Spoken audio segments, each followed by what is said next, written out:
Assalamualaikum warahmatullahi wabarakatuh. Hai anak-anakku kelas 5, bagaimana kabar kalian? Semoga kalian selalu sehat dan terus bersemangat ya. Pada pertemuan kali ini kita memasuki tema 3, subtema 2, yaitu pentingnya makanan sehat bagi tubuh di pembelajaran yang keempat untuk kelas 5 sekolah dasar. Sebelum kita belajar, yuk kita berdoa sesuai dengan agama dan keyakinan kita masing-masing supaya mendapatkan ilmu yang bermanfaat. Berdoa dimulai. Berdoa selesai. Selanjutnya, mari kita ikuti video pembelajaran ini sampai habis dan jangan di skip ya. Masih ingatkah kamu dengan gambar aktivitas di pasar? Ceritakan hasil pengamatanmu kepada teman sebangkumu. Menarik untuk dicermati bahwa dalam kehidupan sehari-hari kita dikelilingi oleh orang-orang yang memiliki begitu banyak perbedaan. Akan tetapi semuanya saling bekerja sama. Tuliskan alasan-alasan mengapa orang-orang yang memiliki perbedaan seperti perbedaan agama, suku bangsa, usia, dan pekerjaan dapat saling membantu dan bekerja sama. Kamu dapat menuliskan alasanmu dan juga menanyakan kepada teman-teman yang lain tentang alasan mereka. Tuliskan semuanya dalam kotak di bawah ini ya, pada buku tulis kalian. Seperti ini tulisannya. Menurut pendapatku, semua orang dapat saling bekerja sama sekalipun berbeda agama, suku, adat istiadat, dan pekerjaan untuk memenuhi hidup bersama. Perhatikan gambar. Apa yang kamu lihat dari beberapa gambar? Apakah hubungan semua gambar tersebut dengan gambar peta Indonesia? Jelaskan.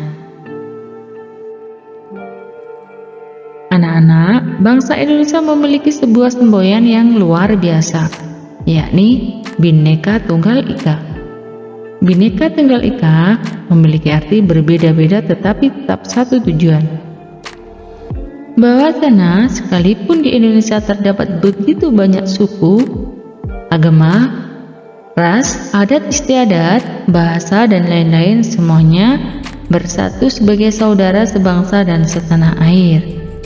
Perbedaan dan keanekaragaman yang ada justru menjadi kekuatan, pada akhirnya memperkaya sifat budaya bangsa Indonesia dan lebih memperkuat persatuan dan kesatuan bangsa. Sekarang, apakah yang kamu simpulkan dari bacaan tadi?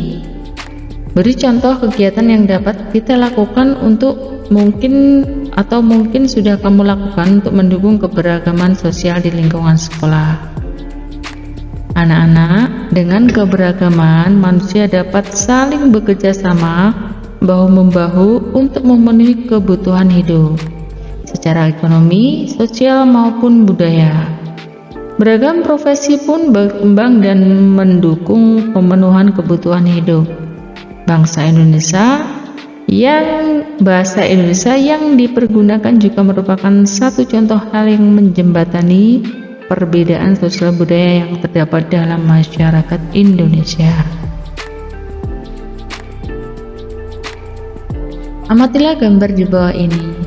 Kegiatan apa yang sedang dilakukan oleh anak-anak dalam gambar tersebut? Apakah kamu pernah melihat kegiatan seperti itu di lingkunganmu? Anak-anak, kedua gambar di atas bercerita tentang upaya manusia dalam sebuah pembangunan sosial budaya. Bahasa Indonesia merupakan contoh upaya manusia dalam sebuah pembangunan sosial budaya. Kegiatan seni bertujuan melestarikan budaya Nusantara juga merupakan sebuah upaya pembangunan sosial budaya. Contoh lain dari pembangunan sosial budaya adalah semakin terbukanya kesempatan bagi kaum wanita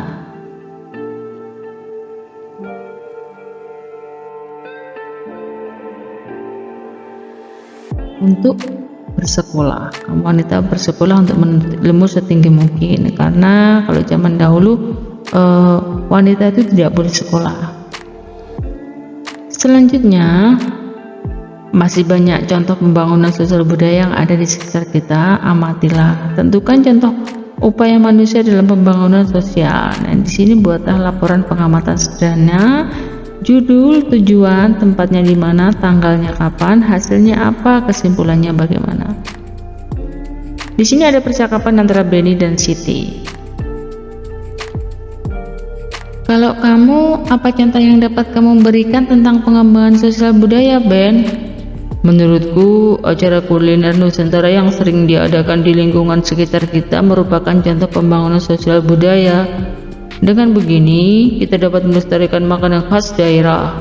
Kita juga turut memperkenalkan kepada orang lain yang berbeda kebudayaan dengan kita untuk mencicipi bersama-sama menikmati makanan khas daerah tersebut. Betul sekali, Ben. Kamu tahu tidak, acara kuliner Nusantara yang diadakan minggu lalu sukses besar loh. Semuanya berkat iklan-iklan di media cetak dan elektronik yang beredar sejak sebulan sebelumnya. Di sini ada iklan ya, Pesona Pangan Nusantara ke-10. Nah, diadakan di mana? Jogja Expo Center. Tanggalnya ini, nah ini adalah contoh iklan. Anak-anak, iklan memang harus dibuat semenarik mungkin agar dapat menarik perhatian mereka yang melihatnya. Oleh karena itu, penting untuk selalu berhati-hati dalam menyampaikannya. Berikut adalah kegiatan yang sebagian dilakukan bersama dengan orang tua di rumah.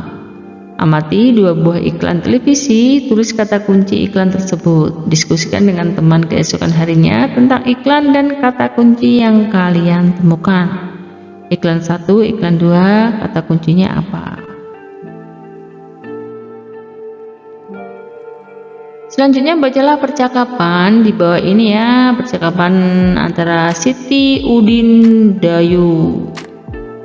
Nah, kalian bisa mempost video ini ataupun kalian juga bisa membaca pada buku paket kalian ya, pada buku tema 3 subtema 2 di pembelajaran yang keempat.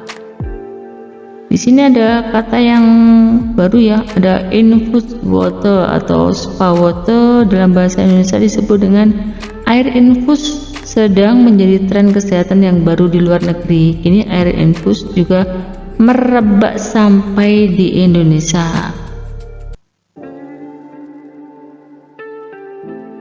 Nah, di sini dijelaskan air infus adalah air bening yang telah diberi tambahan potongan buah herbal sehingga memberikan sensasi rasa air tertentu.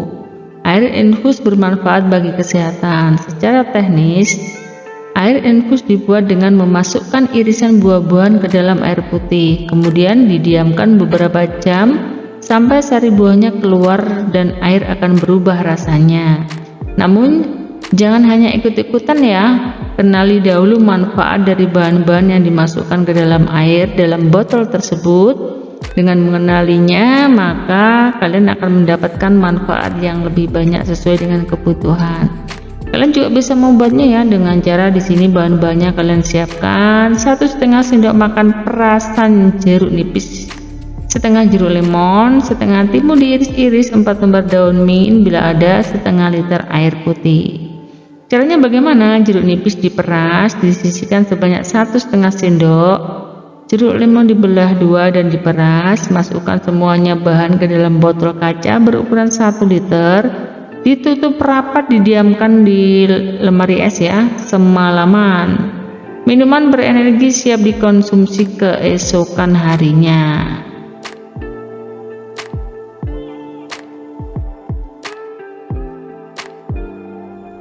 Nah, di sini tadi ya, menurut pendapatku ini jawaban dari pertanyaan yang di awal tadi ya. Apa pendapat kalian tentang perbedaan tadi? Nah, ini contohnya, jawabannya ada di sini, bisa kalian gunakan untuk membantu menjawab dari pertanyaan tadi. Demikian tadi anak-anak pembahasan yang bisa Ibu sampaikan. Mohon maaf atas segala kesalahan dan kekurangan. Sampai jumpa pada video pembelajaran berikutnya. Ibu akhiri, wassalamualaikum warahmatullahi wabarakatuh.